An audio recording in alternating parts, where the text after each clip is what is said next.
اگر کوئی بندہ قید کے اندر مبتلا ہو یعنی جیل کے اندر قیدی ہو تو اس کے لیے ایک آسان سا وظیفہ جب آپ کریں گے تو اللہ تبارک و تعالی آپ کو ضرور وہاں سے رہائی عطا فرمائیں گے، کیونکہ ہمارے ماحول کے اندر آج یہ ہے کہ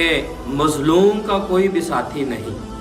مظلوم کا کوئی بھی سفارشی نہیں، وہ بیچارہ در در کے ٹھوکریں کھاتا ہے، گھر والے پریشان ہوتے ہیں، کبھی کس کے پاس جاتے ہیں منتیں کرتے ہیں، کبھی کس کے پاس جاتے ہیں اور کہتے ہیں کہ میں اتنے پیسے دوں گا، میرا فلاں بندہ قید کے اندر مبتلا ہے، جیل کے اندر ہے، اس کو رہائی کروا دو، کبھی کس کی منتیں کرتا ہے۔ لیکن آپ کو معلوم ہونا چاہیے کہ اللہ تبارک و تعالیٰ نے اسی کلام پاک کے اندر ایک ایسی صورت عطا فرمائی۔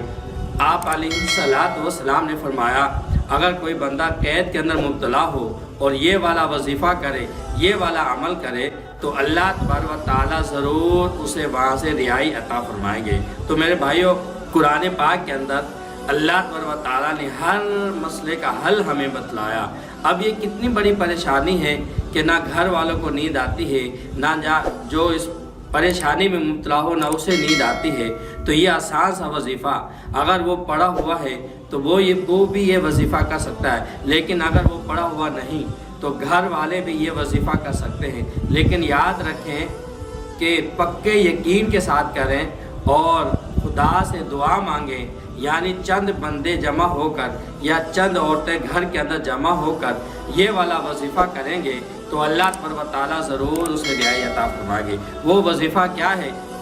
کہ 2 آدمی مل کر یا 4 مل کر یا 10 مل کر یا 50 یا 20 جتنے بھی ہوں مل کر وضو کر کے اور ایک ہی مجمع کے اندر جمع ہو کر سورہ یاسین، جو آپ کو معلوم ہے اس کے بہت بڑے فائدے ہیں، سورہ یاسین آپ نے کتنی مرتبہ پڑھنی؟ 75 مرتبہ پڑھنی ہے۔ لیکن 2-3 چیزیں ذہن کے اندر رکھنا کہ اس کے اندر یعنی رکے نہ،